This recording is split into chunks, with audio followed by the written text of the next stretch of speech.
स्वागत है दोस्तों आपका अर्पण पटेल के अंदर। दोस्तों आज हम जिस व्यक्ति के बारे में डिस्कशन करने वाले हैं वो दुनिया का सबसे बड़ा और सबसे सक्सेसफुल इन्वेस्टर वॉरेन बफेट है दोस्तों। कई हजार डॉलर के इन्वेस्टमेंट से उनकी जर्नी स्टार्ट हुई थी दोस्तों। आज उनकी investment value hundreds of billion dollar के अंदर है दोस्तों। तो ऐसा नहीं था दोस्तों कि उन्होंने इतनी सक्सेस हो पाई, इसके अंदर लक का कोई बड़ा रोल था दोस्तों। वॉरेन बफेट की जो सक्सेस है उसके कई सीक्रेट है, कई स्ट्रेटजी है जिसकी वजह से उनको इतनी बड़ी सक्सेस मिली दोस्तों। तो आज के वीडियो के अंदर दोस्तों जो है वॉरेन बफेट की सक्सेस के जो है 7 सीक्रेट हम डिस्कस करने वाले हैं दोस्तों। यदि आप चैनल पे नए हो तो सब्सक्राइब कर दीजिएगा और बेल आइकॉन पे क्लिक करना बिल्कुल भी मत भूलिएगा दोस्तों। तो चलो फिर दोस्तों स्टार्ट करते हैं। पहला जो उनकी सफलता का जो सीक्रेट है वो है दोस्तों अर्ली इन्वेस्टमेंट। इंडिया के अंदर दोस्तों हम जो लोग इन्वेस्टमेंट करते हैं वो 30-35 साल की एज के बाद ज़्यादातर लोग दोस्तों इन्वेस्टमेंट जर्नी जो है अपनी स्टार्ट करते हैं। पर वॉरेन बफेट दोस्तों एक ऐसे व्यक्ति थे जिन्होंने सिर्फ, आपको शौक लगेगा जान के, कि 11 साल की उम्र में ही इन्वेस्टमेंट स्टार्ट कर दी थी दोस्तों। अब आप सोचोगे कि सर इससे क्या फ़ायदा। इससे दोस्तों सबसे बड़ा फ़ायदा ये होता है कि पैसे जो आप इन्वेस्ट करते हो वो समय के हिसाब से कंपाउंड होते हैं। जब आप अर्ली इन्वेस्टमेंट स्टार्ट करते हो दोस्तों तो ज़्यादा टाइम मिलता है कंपाउंडिंग के लिए, उसकी वजह से ज़्यादा वेल्थ क्रिएशन कर पाते हो दोस्तों। आपने एक कहावत सुनी होगी कि बेस्ट टाइम कौन सा होता है पेड़ लगाने का। तो रिप्लाई मिलेगा 20 साल पहले। क्यों? क्योंकि 20 साल पहले लगाया होता दोस्तों तो आज वो जो है आपको फल भी दे रहा होता, छाव भी दे रहा होता, ऑक्सीजन भी दे रहा होता है ना। तो सेकंड बेस्ट टाइम कौन सा है? तो वो है आज, अभी, इसी वक्त। यदि दोस्तों आपने अभी भी इन्वेस्टमेंट स्टार्ट नहीं किया तो वॉरेन बफेट से सीख के दोस्तों जो है आप अभी इसी वक्त इन्वेस्टमेंट स्टार्ट कर सकते हो। इन्वेस्टमेंट स्टार्ट करने का कोई जो है टाइम नहीं होता कि कब स्टार्ट कर सकते हो। आपके पास पैसे है, आप इन्वेस्टमेंट कर सकते हो दोस्तों। दूसरा जो था उनका दोस्तों वो है सिंपल लाइफ। अर्ली इन्वेस्टमेंट्स जब वॉरेन बफेट ने स्टार्ट किया दोस्तों तो उन्होंने कोई बड़ा खर्चा नहीं लिया। अच्छी वेल्थ क्रिएशन करने के बाद भी दोस्तों वो अपनी लाइफ को काफ़ी सिंपल रखी उन्होंने। जो उनका नेटिव था आज भी दोस्तों वो वहीं पे रहते हैं।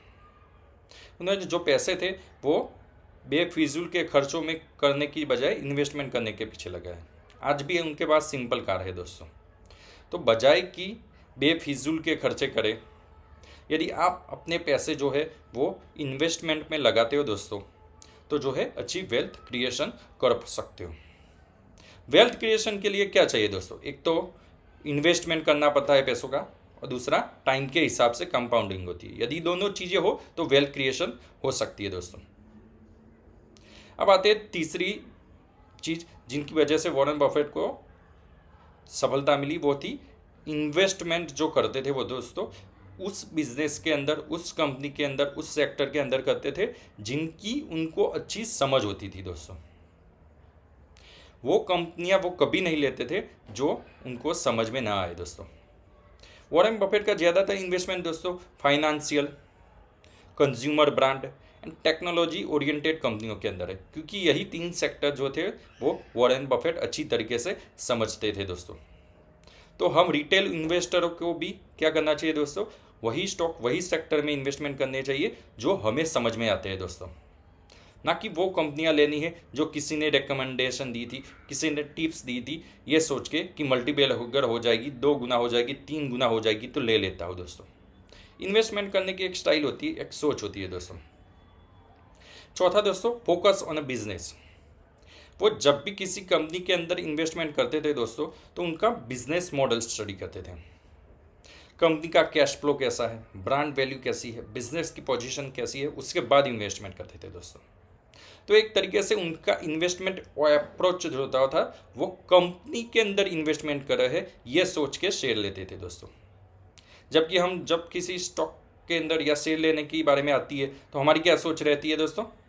कंपनी क्या करती है पता नहीं, बिजनेस क्या है पता नहीं, बस पेनी स्टॉक दे दो, सिंगल डिजिट वाला स्टॉक दे दो, डबल डिजिट वाला स्टॉक दे दो, ये 1000 रुपये की कंपनी है, अरे नहीं नहीं ये तो बहुत महंगा शेयर है दोस्तों, नहीं नहीं ऐसे शेयर में इन्वेस्टमेंट नहीं करता। तो दोस्तों आपको जब भी इन्वेस्टमेंट करें बिजनेस मॉडल देख के करें, स्टॉक की प्राइस देख के इन्वेस्टमेंट ना करें दोस्तों, यही लर्निंग है। चौथी चीज़ जो है वो इन्वेस्टमेंट की, वो थी वॉरेन बफेट का लॉन्ग टर्म माइंडसेट। दोस्तों वॉरेन बफेट जब भी किसी कंपनी के अंदर इन्वेस्टमेंट करते थे तो काफ़ी लंबे समय तक अपनी होल्डिंग को रखते थे दोस्तों। यदि उनका पोर्टफोलियो आप ध्यान से देखें तो आपको पता चलेगा कई कंपनियां उनके पास 10 साल पुरानी हैं, कई कंपनियां 20 साल से है, तो कई कंपनियां तो दोस्तों 40-50 साल से है दोस्तों। तो ये लॉन्ग टर्म माइंडसेट काफ़ी ज़रूरी होता है दोस्तों। हम रिटेल इन्वेस्टर क्या करते हैं दोस्तों, जल्दी जल्दी में स्टॉक लेते हैं, नुकसान होते ही बेच देते हैं या तो डबल ट्रिपल होते ही बेच देते हैं। वही कंपनी जो है दोस्तों आगे जाके 10 गुना 20 गुना 30 गुना रिटर्न देती है दोस्तों। तो एक धीरज काफ़ी ज़रूरी है दोस्तों। धीरज के साथ यदि आपने किसी अच्छी कंपनी के अंदर पैसे इन्वेस्टमेंट किए हुए हैं दोस्तों, तो जब तक वो अच्छा रिटर्न देती है, जब तक वो अच्छा परफॉर्मेंस करती है दोस्तों, आपको जो है अपनी होल्डिंग को बनाए रखना चाहिए। यही एक तरीके से आप लर्निंग कह सकते हैं दोस्तों। छठा है दोस्तों इमोशनल कंट्रोल। जब दोस्तों मार्केट के अंदर काफ़ी अच्छी तेज़ी होती है, जब हर कोई तेज़ी के बारे में डिस्कस कर रहा होता है, एक बुल रन चल रहा होता है, तो दोस्तों उस तरीके की सिचुएशन में वॉरेन बफेट जो है दोस्तों ग्रीडी नहीं हो जाते। वो क्या करते हैं, जब सब ग्रीडी होते हैं तब प्रॉफिट बुक करते हैं दोस्तों। और जब मार्केट के अंदर बड़ी गिरावट आती है, जब हर कोई नाराज़ हो जाता है, हर कोई दुखी हो जाता है, तब जो है वॉरेन बफेट जो है अपनी बड़ी इन्वेस्टमेंट करते हैं दोस्तों। तो एक तरीके से इमोशनल कंट्रोल है उनका। जब हर कोई ग्रीडी होता है तो प्रॉफिट बुक करते हैं, और जब हर कोई फियरफुल होता है, डरा हुआ होता है, तब इन्वेस्टमेंट करते हैं दोस्तों। हमारा रिटेल इन्वेस्टरों का क्या है दोस्तों, उससे उल्टा। जब मार्केट एकदम तेज़ी में होता है, एकदम टॉप पे होता है, तब दोस्तों हम स्टॉक लेते हैं लालची होके। फिर जैसे ही गिरावट आती है दोस्तों, डर के मारे स्टॉक बेच देते हैं, और जैसे ही दोस्तों स्टॉक बेचते हैं शेयर बाजार वहीं पे बॉटम बना देता है दोस्तों। तो वॉरेन बफेट से दोस्तों आप सीख सकते हो कि इमोशनल कंट्रोल कैसे करना है, फियर एंड ग्रीड को कैसे कंट्रोल करना है दोस्तों। और फाइनल चैप्टर उनकी सबसे बड़ी सीक्रेट आप कह सकते हो सफलता की, वो है लर्निंग दोस्तों। वॉरेन बफेट को सीखने का बड़ा शौक था दोस्तों। वो हमेशा नई नई चीज़ें सीखते रहते थे।